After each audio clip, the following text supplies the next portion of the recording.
Olá, bem-vindos, bem-vindas e bem-vindes ao podcast Café e Cultura, que é apresentado por mim, Flor Nieto, da Linte Cultural, e por Liliane Giordano, da Sala de Fotografia. O nosso projeto tem o financiamento do edital Financiarte da Prefeitura Municipal de Caxias do Sul. E aqui nós conversamos sobre economia criativa. O nosso convidado de hoje é o Guilherme Martinato, da livraria O Arco da Velha, e vai nos contar um pouco sobre a sua trajetória, os seus negócios, e vamos aprender muito até sobre carnaval. Bem-vindo, Guilherme. Muito obrigado pelo convite, estar aqui falando sobre o nosso negócio, né, que a gente vive o dia a dia, e sempre é muito bom falar, né, do que a gente faz, com certeza. Então, conta para nós um pouquinho, Guilherme, sobre a tua trajetória. Como que tu desenvolve esse projeto aí do Arco da Velha? De onde é que vem? De onde vem o Arco da Velha? De onde vem do Arco da Velha? Aliás, a gente já começa com uma boa questão, né? De onde vem o Arco da Velha ou a do Arco da Velha? Arco da Velha. Foi muito difícil para a gente decidir se ia ser Arco da Velha ou do Arco da Velha. E como é uma livraria, né, a gente teve que ter muito cuidado com a parte da letra. Então, a gente usou uma expressão, então, coisas do Arco da Velha. Então, a gente respeitou ao pé da letra, apesar de como o Martin acabou mudando depois, né? Muita gente se refere como Arco ou como a Velha.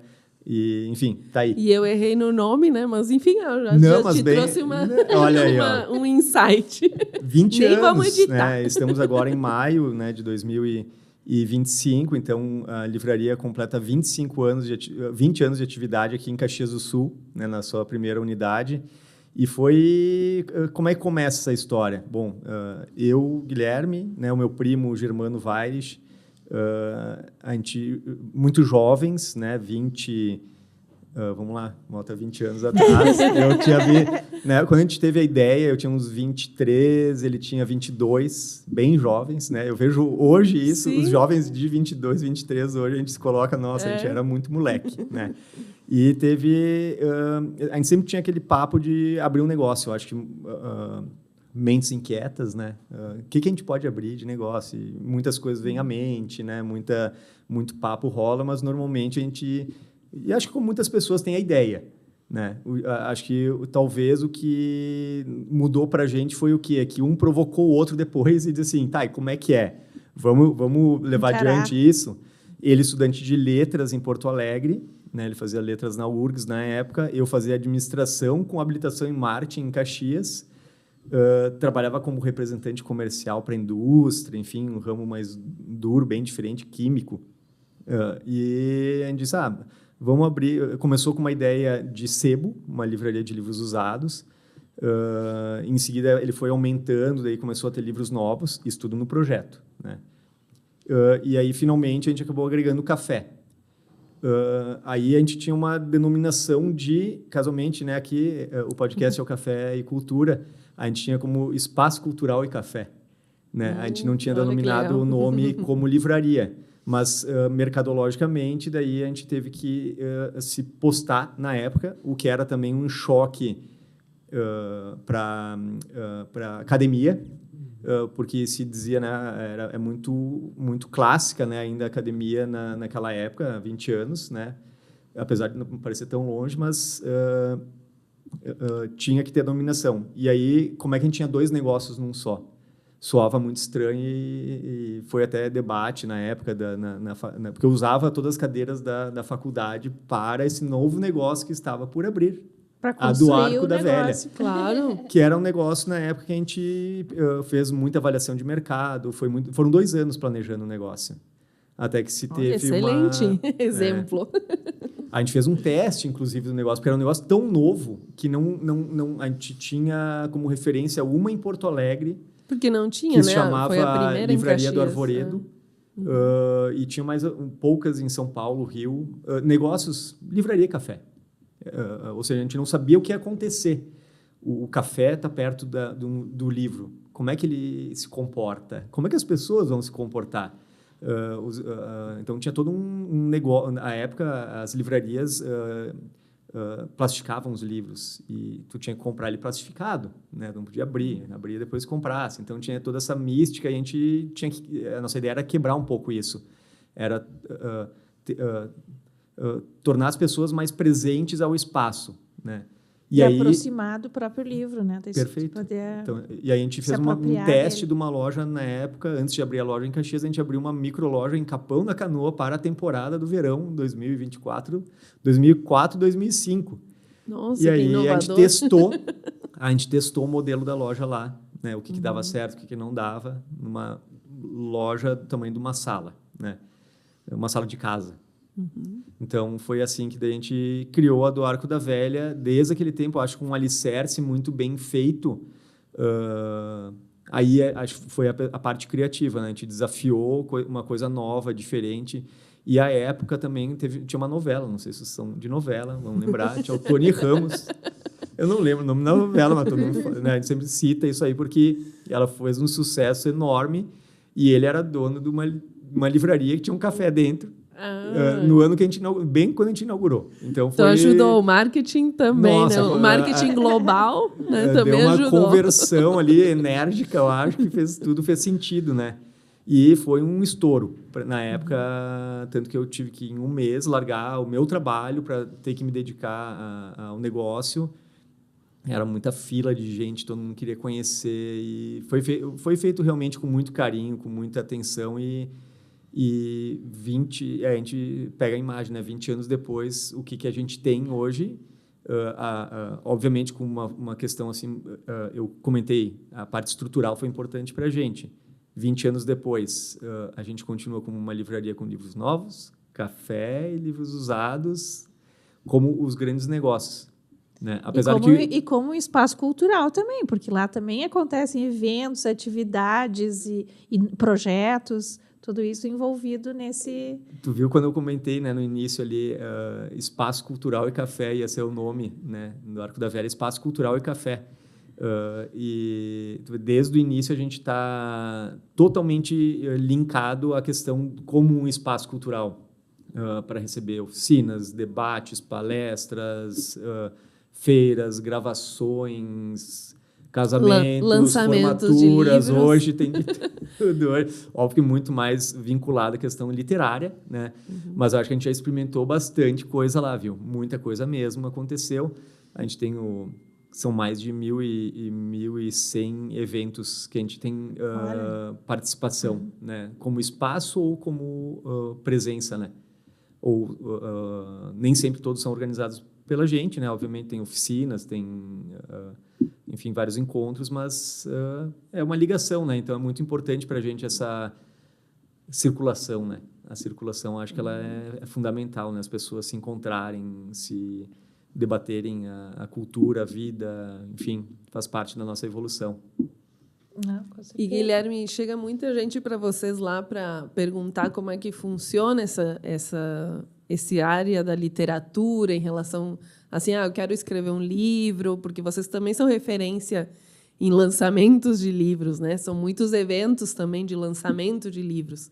Então, eu queria saber se o público chega assim, eu queria escrever um livro, se chega essa parte desse público curioso em como escrever um livro, como vender livros, a consultar vocês nessa área. É bem interessante a tua pergunta, porque são perguntas frequentes desde que a gente abriu até hoje. Né? A curiosidade das pessoas, às vezes, de será que eu poderia escrever um livro? Será que eu saberia escrever? Hoje, felizmente, eu acho que tem muito mais acesso, né, a oficinas, a cursos, né, cursos de grandes professores, entusiastas né, porque pela internet hoje eu acho que tem essa possibilidade, né, muito, muito boa, mas ainda acontece muito do pessoal ter a curiosidade e pedir informação. Isso aí sempre existiu, né?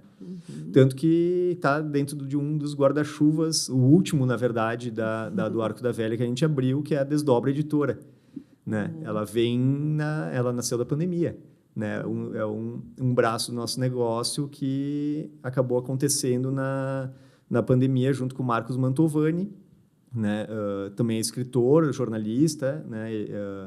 ele também trabalha numa empresa hoje, então a gente tem como um segundo negócio a nossa editora, que a gente sempre conta, uma editora orgânica, e ela nasce do interesse mútuo, da gente ter interesse em ter uma editora, do momento de necessidade, da gente não saber o que vai acontecer com a nossa vida, com a nossa profissão, com o nosso ganha-pão, e, ao mesmo tempo, com uma necessidade de mercado que converge exatamente com a tua pergunta, mas focada do tipo assim, tem alguma editora para me indicar?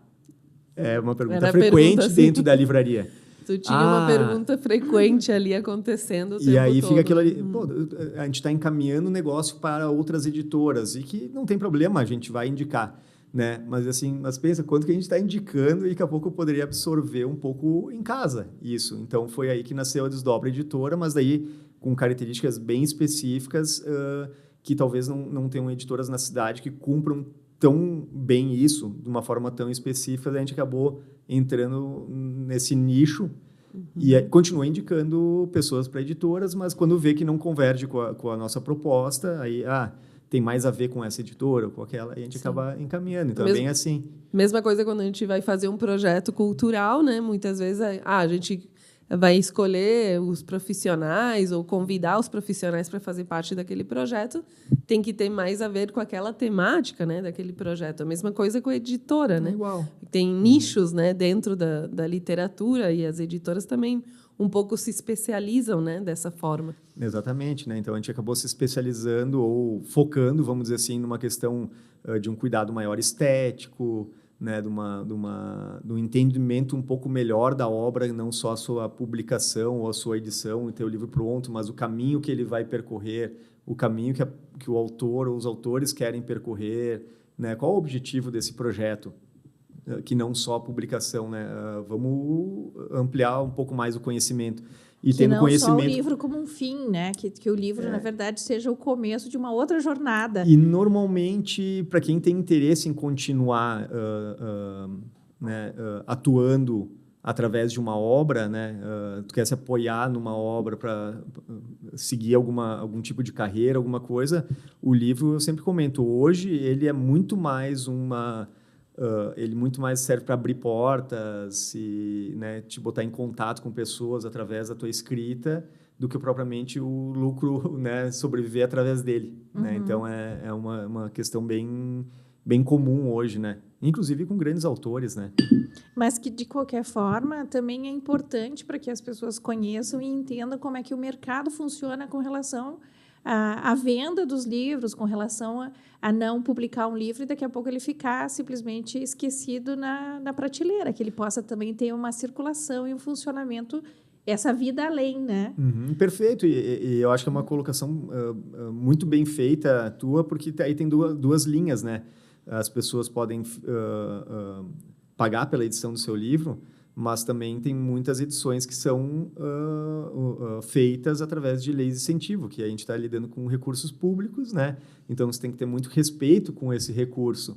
Né? E acontecia antigamente, às vezes, de publicações, acabavam ficando muita quantidade engavetada, porque a pessoa não pensava nisso, né? Eu vou fazer uma edição com 500 exemplares, e, de repente, sobram 300. O que eu faço com esses 300? Então, a gente tem que ter um pensamento sobre isso antes para tudo fazer sentido, né? Sim, e o dinheiro ser bem empregado. E um né? pensamento dessa parte, dessa continuidade, dessa divulgação, né? E que o projeto, né, digamos assim, mesmo com recurso público, não vai salvar a alma do produto, né?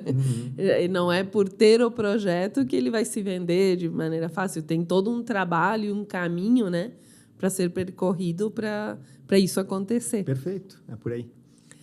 E, Guilherme, nos conta um pouquinho quais são os desafios dessa parte empreendedora, né, de ter um negócio vinculado à cultura, vinculado à literatura, com os desafios hoje que nós temos também pelo comércio eletrônico e tudo isso mais. Conta um pouquinho para nós. São várias frentes, né? Hoje a gente tem a do Arco da Velha, ela foi criada para a gente ter experiência física, né? A pessoa ir num local viver aquele local, ter o experimento dela, tomar um café próximo aos livros, poder escolher livros, ou Encontrar amigos, bater um papo, daqui a pouco, mas eu nem gosto de livro, mas eu gosto de tomar café, não tem problema, também tem esse serviço. Então, ele foi criado para isso, né? Para a pessoa ter um momento, viver aquele momento. É uma experiência, a gente está falando disso, né? Aí, agora, depois vai se desdobrando todo o negócio e ele vai, inclusive, se ampliando. Mas, falando só sobre isso, a gente tem aí a parte de cafeteria, que é uma parte. A gente tem a parte daí de livraria, da parte de novos, por exemplo, que acho que é o que mais impacta o negócio, é o que mais movimenta, e também é o mais instável de mercado, né? Acho que a gente acabou passando já, nesses 20 anos, por algumas, né? A gente já passou pela questão de possibilidade de a internet, o livro vai deixar de existir por causa da internet. Passamos por isso, né? Bem pelo contrário, colaborou e muito para as pessoas terem mais informações e poderem até comprar mais livros e se interessarem mais. Conhecerem que existem mais livros daquele assunto. Exatamente, enfim, né? ampliou, né? Teve momentos ali de livros digitais, de MP3, de audiobooks, né? Tinha em formato físico, né? Também. Aí, recentemente, há uns 10 anos, daí sim, uma chacoalhada de mercado maior, um pouco mais, né? 12 anos. Que aí vem as .com, né? Vem a entrada de grandes corporações que fazem seus investimentos e vamos dizer assim, penetração de mercado muito baseado na base do livro, porque o livro ele te ajuda a dar informação sobre a pessoa. Então, aí, os algoritmos, eles te facilitam... Eles sabem quem tu é pelo que tu lê. Te facilita entender quem são os consumidores, né? Então, por óbvio, interessante, né? E, automaticamente, óbvio, grandes corporações, né? Grandes empresas, livrarias, né? As maiores do Brasil, elas quebram, né? Nesse processo todo. Então, é um processo de mercado mesmo. Muitas distribuidoras também quebraram. Distribuidoras importantes, inclusive do nosso mercado, elas também quebram, né? Mas isso tudo não é tão divulgado. O número de livrarias diminui absurdamente, né? Ele vai caindo, livrarias vão fechando. A gente pode pegar cenários de cidades como Caxias, que a gente está, muitas fecharam, né? Sim. Tradicionais, inclusive, né? De shopping também fecharam, né? Mas aí é aquela coisa assim, daí a atenção ao mercado, o que está acontecendo, como é que a gente tem que se postar, né? Puxar a rédea quando está daqui a pouco o custo está aumentando, a venda não está acompanhando, então vai se adaptando. Então, é um negócio cultural, mas ele é um mercado. Então, a gente tem que estar muito atento a tudo que está acontecendo, mas é um mercado muito delicado. Ele sempre está instável, né? Sempre está acontecendo alguma coisa, desde que a gente tem... Sempre vai acontecer alguma coisa que vai ir balançando o mercado, né? Agora se debate muito a questão da lei do preço fixo, que eu participei de alguns debates sobre isso, ele está no Congresso agora para ver se anda essa lei ou não, mas acho que, na minha opinião, assim, acho que olhando como mercado, ele seria muito interessante para o futuro do mercado do livro no Brasil. Porque Conta um pouquinho para nós do que a lei do preço é esse fixo projeto. Dá um resumo muito rápido, é assim, é uma lei que já existe, por exemplo, na França desde 1980, então ela já foi experimentada já há muito tempo por alguns países. A França é precursora e existe até hoje. Existem países depois que aderiram depois, existem países que aderiram depois e deixaram de aderir, né? Então já aconteceu esse movimento todo. E então já se tem a experiência por países que fizeram esse movimento. E o retrato dessa pesquisa é que ela é benéfica para o país, no sentido de que o preço do livro, na ponta, ele vai baixar com o tempo, ele vai baixando. Ou seja, ele se torna mais acessível, né? Isso que as pessoas falam, o livro é caro no Brasil. Sim, é caro. Porque o papel é caro. Não é só por isso. O processo é caro, o mercado é caro. Sim, não, ele o papel ele é muito... A logística também. O principal movimento, ao meu ver, e já ouvi algumas palestras, alguns especialistas falarem sobre o assunto, é o quê? A entrada de grandes corporações. Eles têm um poder de negociação com as editoras que eles são muito agressivos. Até porque, para tu vender a preços absurdos na internet e tal, tu tem que ter uma negociação muito boa. Então, eles têm poder de barganha e barganham mesmo, né? E acabam espremendo muito as editoras. E as editoras, que alternativas elas vão ter, se não...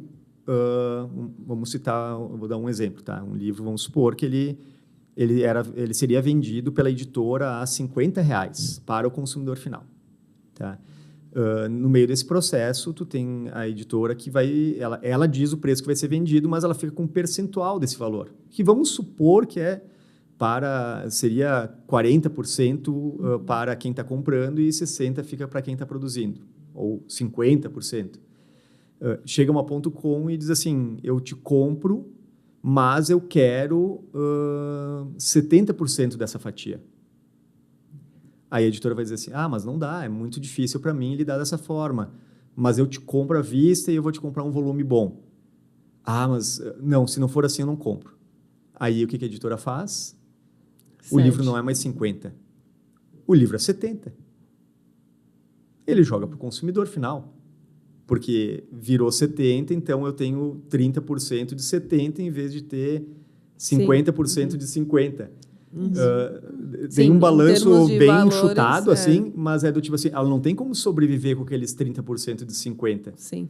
O processo dela não se paga, então ela tem que ter, ela tem dividir essa ela joga para a ponta para o cliente. Entendeu o balanço? O balanço é esse.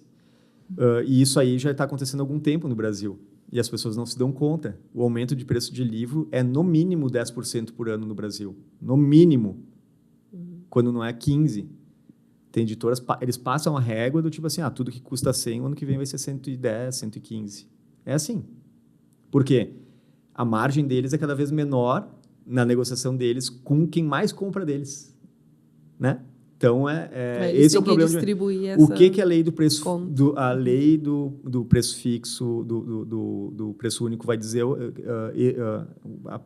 A grande questão dela é assim, todo livro que é lançado, ele vai ser lançado a R$50.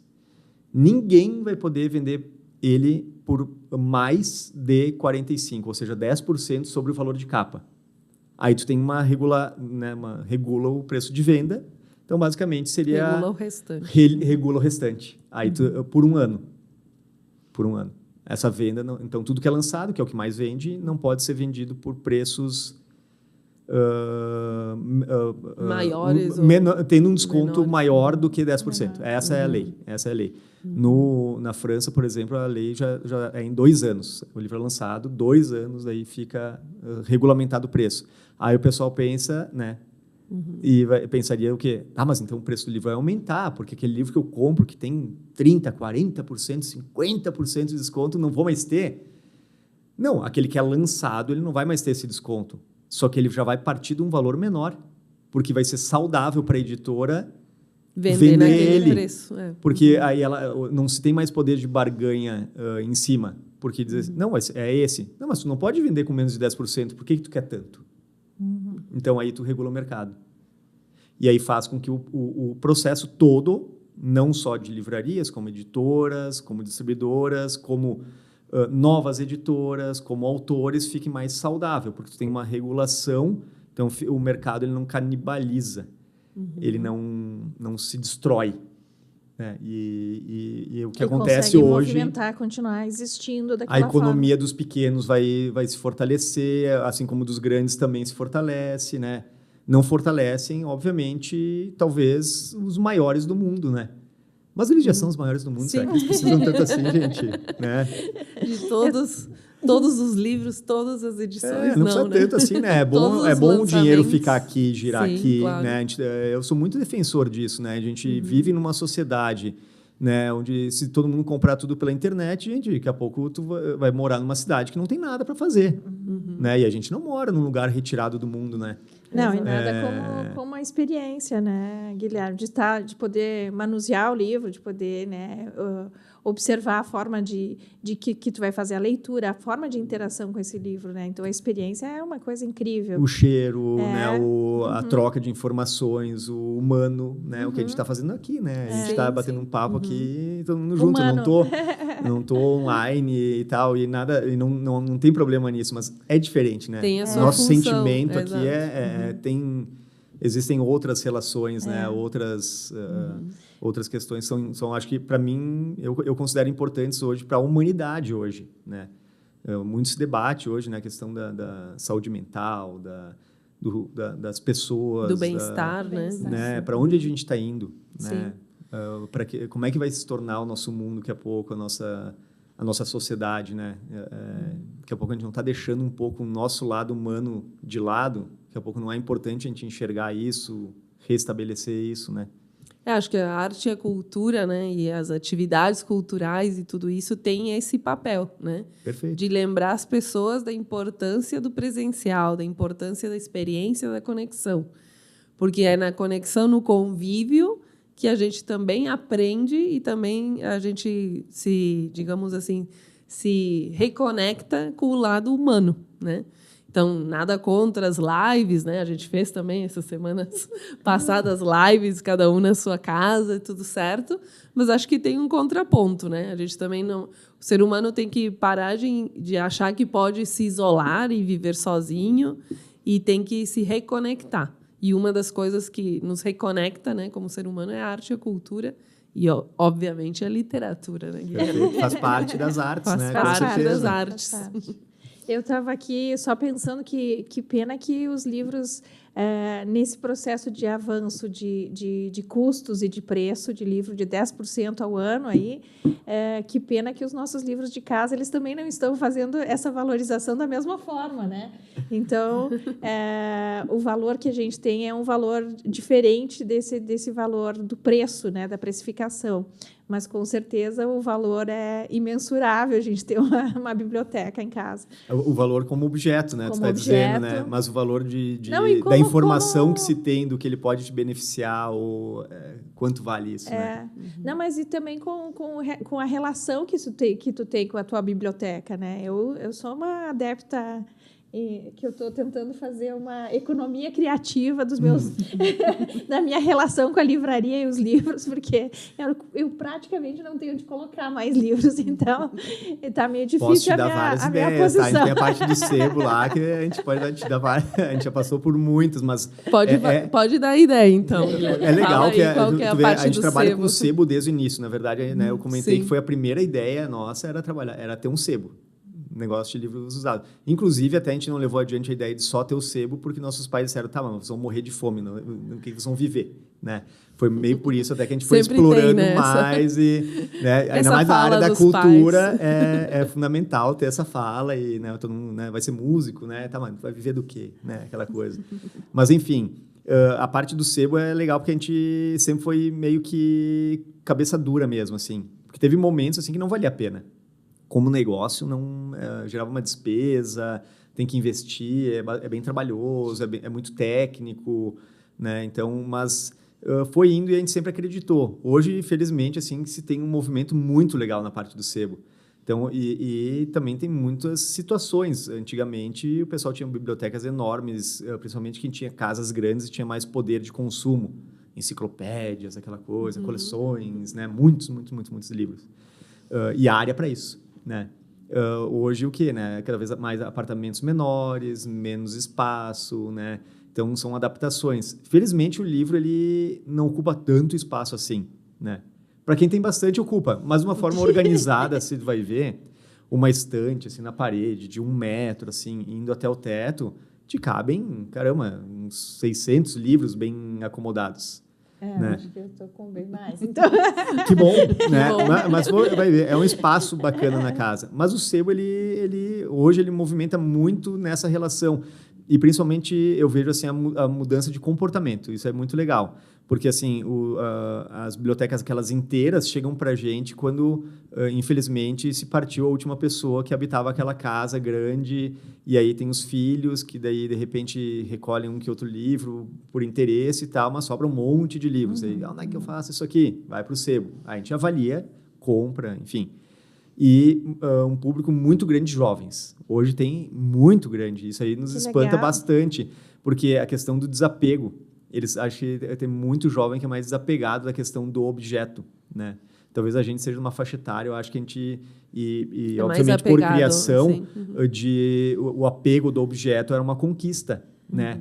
Porque a gente vem numa área, num momento analógico, né? Claro. Do LP, né? O CD, né? Sim, de ter a as gente coisas. viveu esse momento, então do objeto era importante. Nossa, né? Aquilo ali comprava aquele livro, aquele CD, aquele LP que tem aquela capa que isso vai ver hoje não entrega tanto assim, né? Mas aquilo lá era o máximo pra gente, né? E a gente fica é o nosso sentimento. A gente foi criado assim.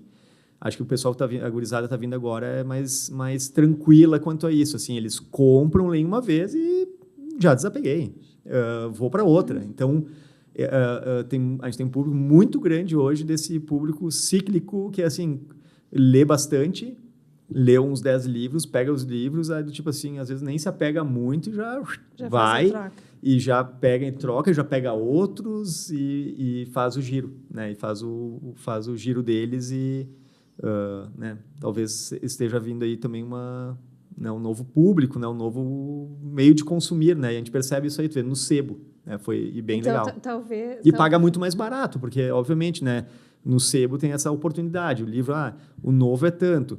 Aí vai comprar no sebo ali, é um livro muito recente, daqui a pouco já é metade do preço, né? Então, às vezes muito menos do que isso, né? Então aí a gente tem essa possibilita, né? Então, vem a pergunta aí, como é que tu está vendo esse processo nos 20 anos, nesses últimos 20 anos, onde, né, atua a livraria, esse negócio, afinal, como é que tu percebe a evolução desse público, os ciclos desse público, e não só os ciclos do público, mas também os ciclos da leitura, de que tipo de leitura que está sendo, né, mais buscada nesses ciclos. Como tu percebe isso? Hoje o mercado, acho que ele está, através das pesquisas, inclusive, que a gente lê sobre isso, é o quê, né? Tem público para tudo, se lê bastante, né? As dificuldades, vamos falar assim, cenário Brasil.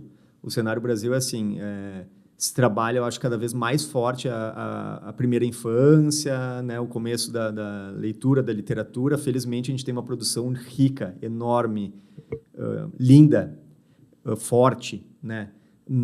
Vamos dizer assim, até os 8 anos, né? 10 anos, talvez.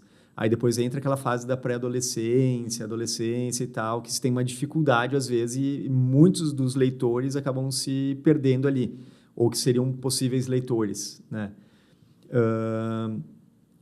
Aí também tem uma divisão. Livros técnicos, hoje, é muito mais e-book, né? Muito claro, livros técnicos, medicina, direito, né? Maioria, daqui a pouco vai deixar de existir o físico, né? Mas para as outras áreas ainda o físico ele é muito forte. O e-book no Brasil ele se comporta ele cresceu, foi crescendo e agora ele está estável, né? Ele ocupa uma fatia de mercado. Não lembro muito bem, mas posso chutar algo em torno entre 12% a 15% talvez um pouco mais. 20, talvez, não lembro bem. Mas ocupa uma fatia de mercado e ali ele se estabilizou e permanece ali, né? Então, as leituras através de tablets, esse tipo de coisa, né?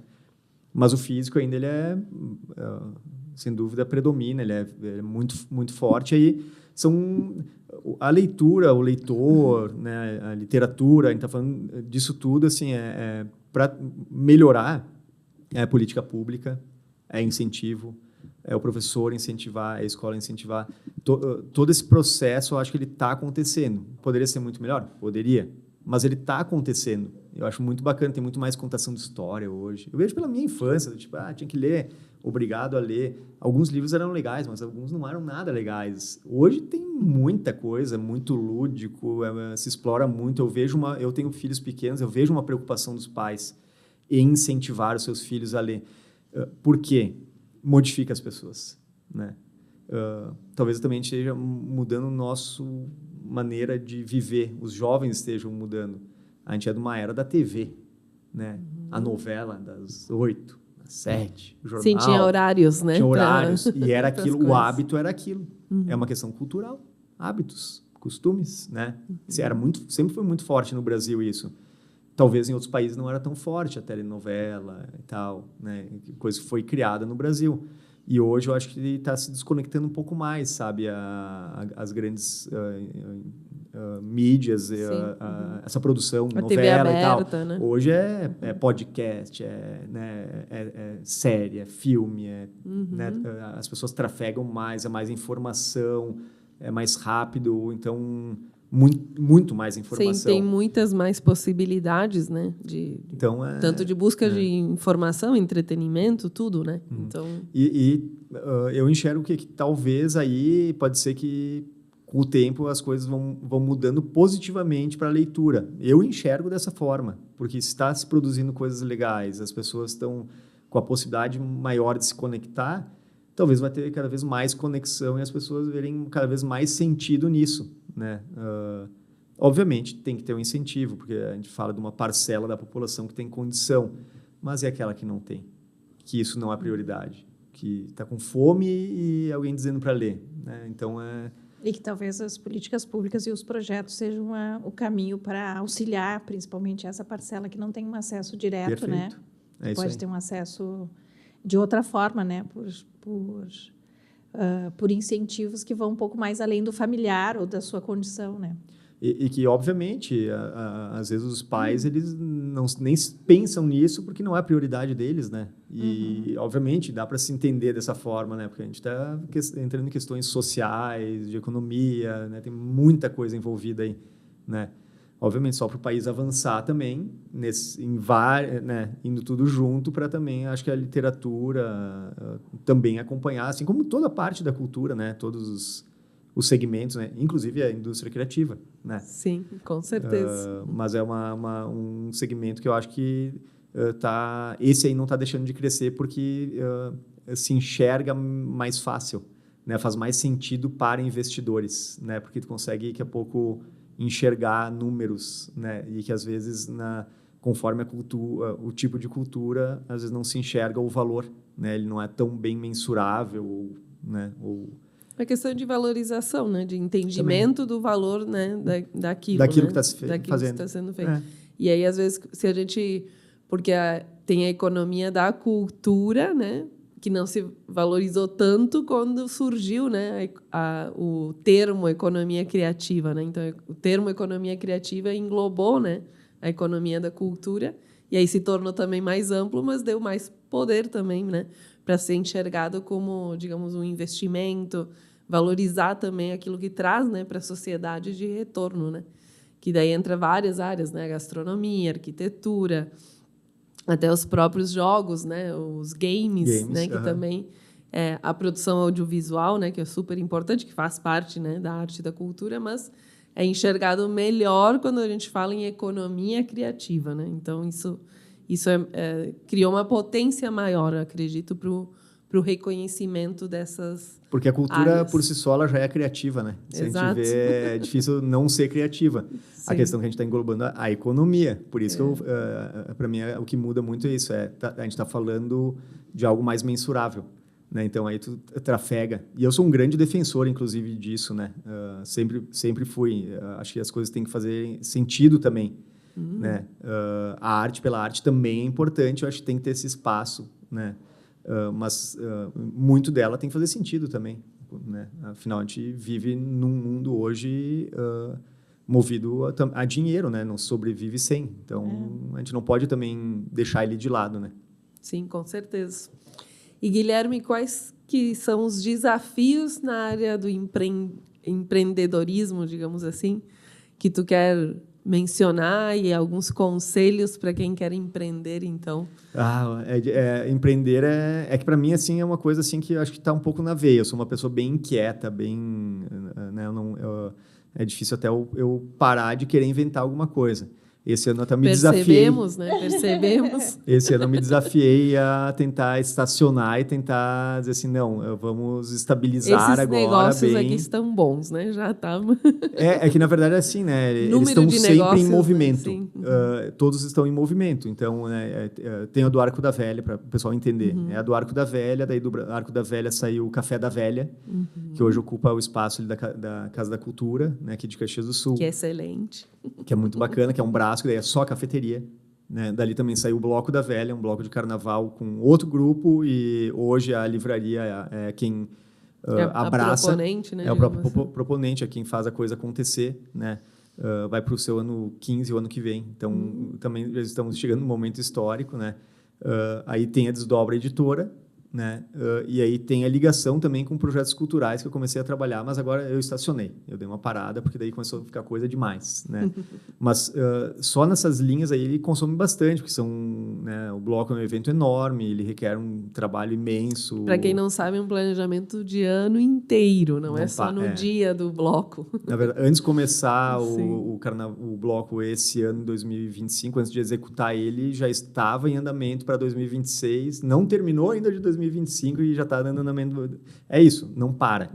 Né? O pessoal pensa, as coisas surgem de repente de uma para outra. Não, é muito trabalhoso, é muita dedicação, fazer tudo fechar é realmente bem difícil, né? Então, acontece o ano todo também. Então, são negócios que acontecem o ano todo e o empreendedor, eu acho que é aquele que quer desafiar, né? Porque não é na área, vamos dizer assim, tu não tem o conforto, né? Tu não tem uma certeza, não sabe... E nem sempre tem uma rotina, que a gente estava falando antes, nem sempre tem essa rotina também. Para quem gosta de rotina, talvez até consiga. Talvez até consiga, se tiver uma mente que não enlouqueça com o que vai aparecer, porque vão aparecer desafios e às vezes eles surgem diariamente, né? Tu não está esperando. Mas é isso, né? Às vezes a gente leva problema para casa, fica trabalhando mais tempo, as coisas surgem, né? Às vezes eu não sei se a gente é até um mais resolutor de problemas de tudo que acontece do que propriamente um gestor, né? Porque a gente sempre está resolvendo alguma coisa, sempre um problema, e isso aí faz parte da nossa vida. Desafios, né? Desafios. A questão é tentar enxergar oportunidade, eu acho, né? Querer se desafiar, né? Mas eu também enxergo muito como perfil, né? Acho que cada pessoa vai criando seu perfil e, às vezes, tem que fazer sentido também para a pessoa dizer assim, eu quero me desafiar, né? Não só ouvir de alguém dizendo, você vai ficar mais rico, ou vai fazer sucesso sozinho, você não vai mais trabalhar para os outros. E eu não enxergo dessa forma, sabe? Um pouco o empreendedor no Brasil, acho que ele também foi muito rotulado, né? E às vezes não tão valorizado de repente, né? Não me coloco eu, mas de uma forma geral, às vezes, né?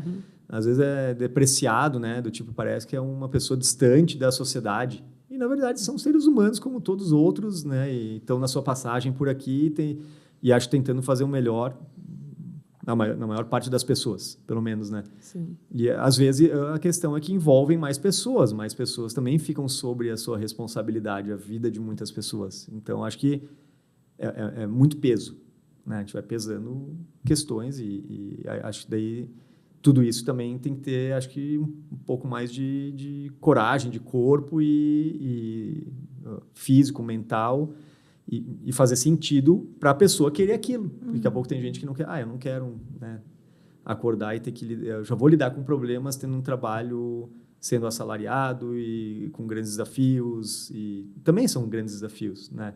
Mas acho que é uma questão de escolha e de perfil de pessoas, e eu sou assim, então eu tenho essa questão inquieta. Eu acho que eu não conseguiria ser diferente, trabalhar para alguém num lugar totalmente fechado o dia todo, né?